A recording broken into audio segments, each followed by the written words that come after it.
જય માતાજી, જય શ્રી રામ, જય કમિયાઈમાં. મિત્રો મજામાં?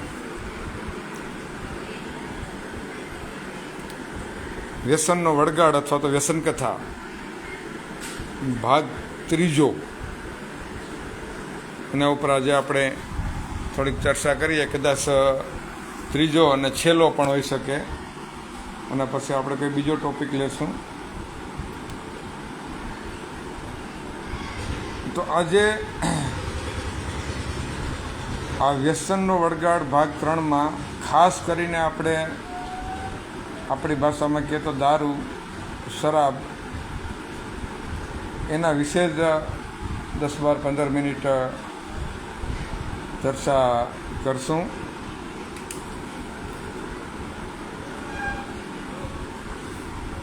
દારૂના વ્યસનીનું જીવન, એ વ્યસનથી એને પોતાને અને એના પરિવારને થતી તકલીફો. તો આજે શરૂઆતથી જ આપણે એક પ્રશ્ન આપણી જાતને કરીએ. કોઈ પણ વ્યસન આપણે વ્યસનીએ એક પ્રશ્ન આપણી જાતને કરીએ કે વ્યસન શા માટે? અંદરથી કંઈ જવાબ આવે તો સાંભળજો.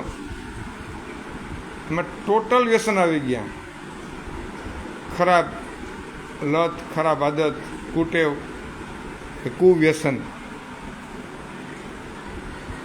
શું પ્રશ્ન? તો કે વ્યસન શા માટે?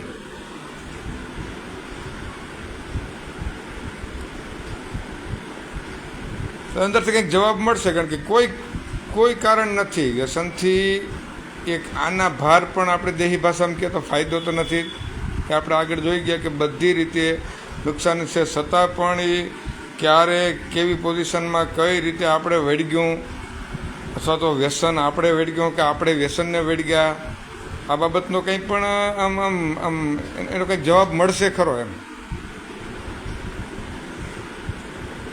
અને આપણે બીજા ભાગમાં આપણે બતાવ્યું એક મેં મારા જાત અનુભવ કરેલ પ્રયોગ વ્યસન મૂકવાનો.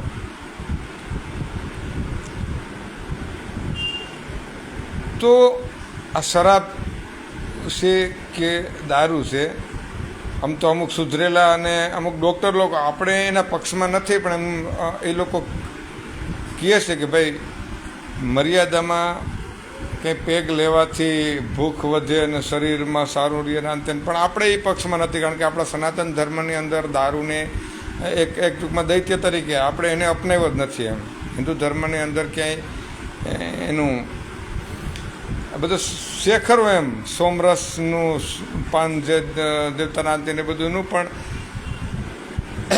આપણા સમાજમાં એ માન્ય નથી.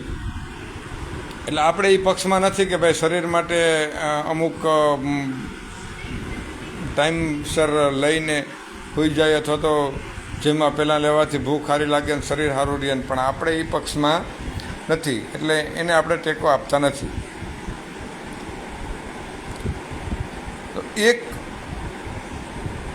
એમાંય કે મોટા માણસોની વાત તો અલગ છે, ભાઈ બોટલું ખોલે છે, પણ ખાસ કરીને જે દેશી દારૂ કે જે અમુક ટાઈમે ઝેરી બની જાય છે, એનો ભોગ કોણ બને? એ વ્યસન કોને લાગે? તો કે એક તો મીડિયમ અથવા તો બિલકુલ આર્થિક રીતે જે નબળો વર્ગ છે, ગરીબ પરિસ્થિતિમાં, અને મીડિયમ વર્ગ, મધ્યમ વર્ગ, એ મોટા ભાગે એ લોકોને જ આ જે છે એ કોથળીનું વ્યસન હોય મોટા ભાગે. બાકી એના ઉપરના લેવલના છે એ પછી આ શરાબ તો શરાબ જ છે, ઇંગ્લિશ હોય કે દેશી હોય, પણ એ બધા પછી બોટલોવાળા છે. એમાં આપણે બહુ નથી જવું. આપણે લગતો એક જે કોમન વર્ગ છે, જે સામાન્ય વર્ગ છે, એને આ જે અસર કરતા આ ખરાબ વ્યસન છે, એને જ આપણે લક્ષમાં લઈને આપણે વાત કરવાની છે. અને ખરેખર તો આ સમાજમાં ભાઈ બહુ આમ ખરેખર વિચારવા જેવી વાત કહેવાય. એ પહેલાં કોઈક આપણે સોશિયલ મીડિયામાં મૂક્યું હતું કે ભાઈ દૂધ છે એને અમૃતની ઉપમા આપવી છે, દૂધને અમૃતની ઉપમા આપી છે. તો એ દૂધનો ધંધો કરતો વ્યક્તિ દૂધ લઈને ઘરે ઘરે દેવા નીકળે છે, જ્યારે આ દારૂને દૈત્ય કહેવામાં આવ્યો છે, દૈત્યની ઉપમા આપી છે, તો એને ક્યાંય વેચવા જવું પડતું નથી. દારૂના ગ્રાહક છે એ ઘરે આવીને લઈ જાય છે, અને દૂધ જેને અમૃતની ઉપમા આપી છે એ દૂધ ઘરે ઘરે દેવા જવું પડે છે. આ આજના સમાજની લાક્ષણિકતા જે કહેવાય. એટલે યુગ પરિવર્તન, સમય પરિવર્તનની સાથે આ બધી બાબતો ને આપણે સરખાવવી પડે. તો દારૂના વ્યસનની પહેલી વાત તો એ કે એની પ્રતિષ્ઠા, સામાજિક જે કંઈ એનું માન, આબરૂ, જે કાંઈ કે આપણી પ્રતિષ્ઠા એ નામશેષ જેવી ગણાય છે. એક દારૂ પીતો વ્યક્તિ છે એનામાં 1000 સારા ગુણ હશે, 1000 ગુણ હશે, પણ જો દારૂનું વ્યસન હશે તો એ 1000 એના ગુણને આ એક દારૂનું વ્યસન ઢાંકી દે અને એ સમાજ માટે દારૂડિયો થઈ જાય. 1000 ગુણવાળો વ્યક્તિ જો એને આ દારૂની લત હશે તો એ સમાજની અંદર દારૂડિયો કહેવાય. અને એ ક્યાંય પણ જાય તો ભલે એક સભ્યતા ખાતર એને કોઈ ઉઠાડી મૂકે એવું બની શકે, પણ એના કે આપણા સગા સંબંધીમાં કે ઓળખીતા પાળખીતામાં જાય તો એનો કોઈ ઉઠાડી ન મૂકે, પણ એને કોઈ ચાહે પણ નહીં. એ વાત એ ફાઇનલ છે. ઉઠાડી ન મૂકે, પણ એટલું તો એ લોકો મનમાં પેલું કરે કે ભાઈ આ જલ્દી જાય તો સારું, કારણ કે એને કોઈ ચાહે નહીં. એક દારૂડિયા વ્યક્તિની આપણે વાત કરીએ છીએ. એટલે સમાજમાં એની પ્રતિષ્ઠા નામ છે, એની પાછળ એના પરિવાર કંઈક થોડુંક આર્થિક રીતે સદ્ધર હોય તો ઠીક છે, પણ અતિ ગરીબ પરિસ્થિતિમાં પણ, અથવા તો પોતે સાંજે 250, 300 કે 500 રૂપિયાનો ધંધો કરી અને એમાંથી 500નો ધંધો કરીને 400નો પી જતો હોય ને 100 રૂપિયા બચાવતો હોય, તો તમે વિચાર કરો એ વ્યસનની જે નેગેટિવિટી છે એ કેવી ગણાય. અને એની પાછળના એક દારૂડિયાના છોકરા, એની ઘરવાળી, એના મા, એના બાપ, બધા સમાજની નજરે બિચારા ગણાય છે.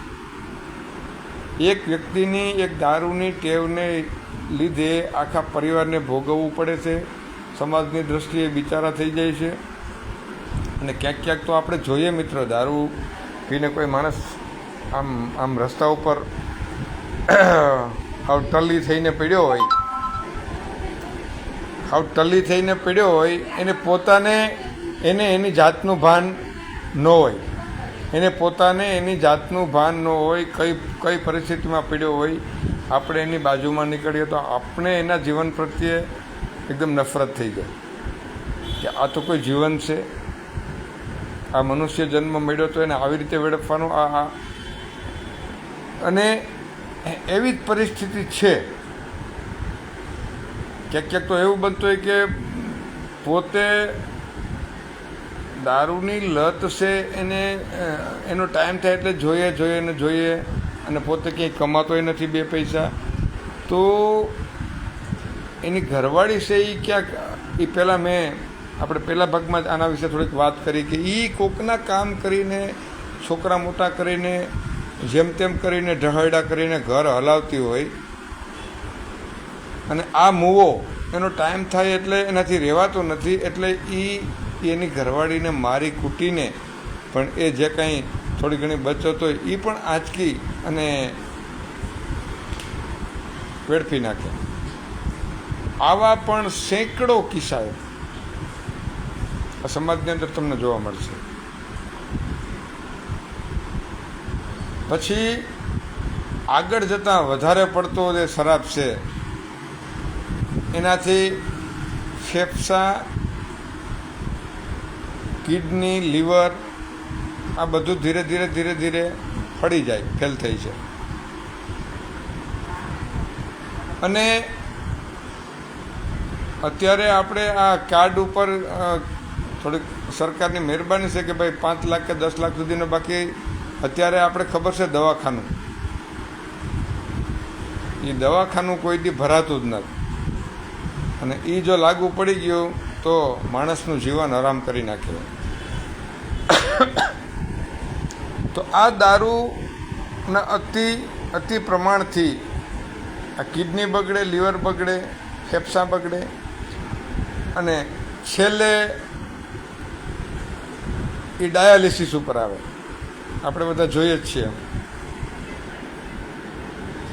ડાયાલિસિસ એક એવી પ્રક્રિયા છે કે જે દર્દીની પોઝિશન પ્રમાણે એ આપણે કરાવવી પડે. એમાં શું છે, લોહી આપણી અંદર જે ઓટોમેટિક લોહી ગળાય છે, શુદ્ધ થાય છે, એ આ દારૂના હિસાબે લીવર, કિડની ફેલ થવાથી એ બ્લડ છે, આપણું લોહી છે, ફિલ્ટર નથી થતું. એટલે એ મશીન દ્વારા એને જીવતા રહેવા માટે એ લોહીને ફિલ્ટર કરવું પડે. એ આખી પ્રક્રિયા છે, એને ડાયાલિસિસ કહેવાય. અત્યારે સેંકડો લોકો આ ડાયાલિસિસ ઉપર જીવી રહ્યા છે.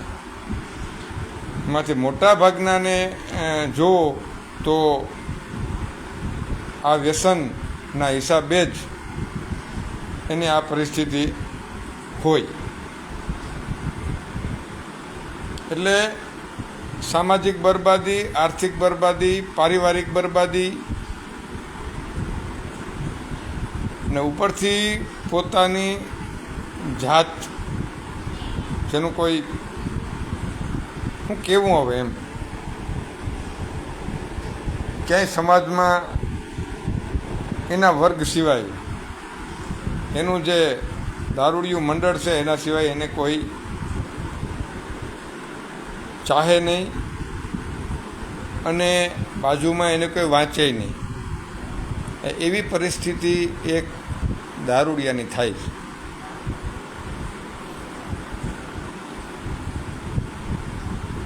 તો આ બધું આપણે કહીએ ને કે કોઈ પણ વસ્તુ બનાવવી બહુ અઘરી છે, પણ એને બગાડવી બિલકુલ સહેલી છે. એટલે વ્યસને લગાડવું બિલકુલ સહેલું છે, પણ મૂકવાની વાત આવે ને ત્યારે પછી એ બહુ મુસીબત ઊભી કરે. ત્યારે એ મુસીબતમાંથી નીકળવું પણ એક મુસીબત છે. કારણ કે આપણે કહેવાય છે કે મન જો તમારું મક્કમ હોય તો જ આમાંથી નીકળી શકાય. નહીં તો કેટલાક ઘર, કેટલાક પરિવારો આ દારૂના દૈત્યએ મોઢાના ગળાના કેન્સર, બીજા તમાકુના વ્યસન, તમાકુ માવા ફાંકી, વધારે પડતી બીડી, એનાથી સેંકડો પરિવારો પાયમાલ અને બરબાદ થયેલ છે, થઈ ગયા છે અને થઈ રહ્યા છે. છતાં પણ ખબર નહીં, માનવજાત, કુદરતે માનવજાત એવી બનાવી છે કે એને બધી સમજણ આપી છે, છતાં પણ એ એની મર્યાદા ઓળંગી અને ન કરવાના કરીને બેસે. બાકીના તમે જાનવર, પશુ પક્ષી લ્યો. આપણે આગળના જે ભાગમાં આપણે વાત કરશું એમાં આ વિશે પણ આપણે વાત કરશું. જ એમ આ થોડીક ઝલક જ કે ભાઈ પ્યોર સમજણ આપી હોય, સારું હું, ખરાબ હું, એ સારું ખરાબ પારખવાની દ્રષ્ટિ જો ભગવાને આપી હોય તો એક માણસને જ આપી છે, બાકી કોઈને આપેલી નથી. અને છતાં પણ ન કરવાનું, અણસમજાઈ વગર વિચાર્યા કામ એ કરે છે તો માણસ જ કરે છે. બાકી બધાને કહેવાયને ખબર નથી, છતાં પણ એ પોતપોતાની મર્યાદામાં રહે છે. જીવ જંતુ બધા, માણસ સિવાય. એટલે આ રન સાથે જ કહેવું પડે કે આપણે એકેય વસ્તુ આમાંથી આ વ્યસન વસ્તુ છે એ કઈ પ્રકારે ફાયદારૂપ નથી, કોઈ પણ પ્રકારે એ ફાયદો નથી કરતો. ખાલી નુકસાન નુકસાન નુકસાન ને નુકસાન, બધા પ્રકારે નુકસાન. છતાં પણ આપણે ભાવથી પ્રેમથી એને વળગી રહ્યા છીએ, ખાઈ રહ્યા છીએ. તો શા માટે? વારંવાર પ્રશ્ન આપણે જાતને પૂછવો પડે કે આ શા માટે? માવો શા માટે? બીડી શા માટે? હવે આગળના જે પહેલાના સમયમાં હતા ને હોકો ને ધતુરી, હવે મળે છે ગામડામાં ક્યાંક ક્યાંક. બાકી એની જગ્યાએ અત્યારે બધા નવી વસ્તુએ એનું સ્થાન લઈ લીધું, નવા વ્યસનોએ. તો મિત્રો ધીરે ધીરે આના ઉપર વિચારી અને કોઈ પણ વ્યસન, મેં જેમ કીધું એમ, એને ચાહો નહીં, એને માન ન આપો. મજબૂરીથી એમ કરો કે મજબૂરીથી ખાવું પડે, એટલે એની માત્રા ઘટાડી અને ધીરે ધીરે આપણે પછી હવે આગળ એમાં બહુ નથી જવું અને મારું આ વક્તવ્ય પણ હવે પૂરું કરું છું. પણ એક જ વસ્તુ કે એને ધીરે ધીરે ધિક્કારો. કોઈ પણ વ્યસન હોય એને ધીરે ધીરે ધિક્કારો, એને નફરત કરો અને એની માત્રા ઘટાડતા જાઓ, તો થોડા સમયની અંદર તમે એ વ્યસન મુક્ત કદાચ થઈ શકો. બાકી બીજા પણ ઘણા બધા રસ્તા છે, ક્યાંય બીજેથી કોઈ એવો પ્રયોગ મળે તો, પણ આને વળગી રહેવાથી કોઈ ફાયદો નથી. એટલે પરમ તત્વને અંતરની પ્રાર્થના કે આવી ખરાબ સંગતથી, આવા વ્યસનથી દૂર રાખી અને સારા રસ્તે અને સારું જીવન જીવવા દે એવી મતિ આપે, એવી પ્રાર્થના, એવી વિનંતી છે. જય શ્રી રામ, જય માતાજી.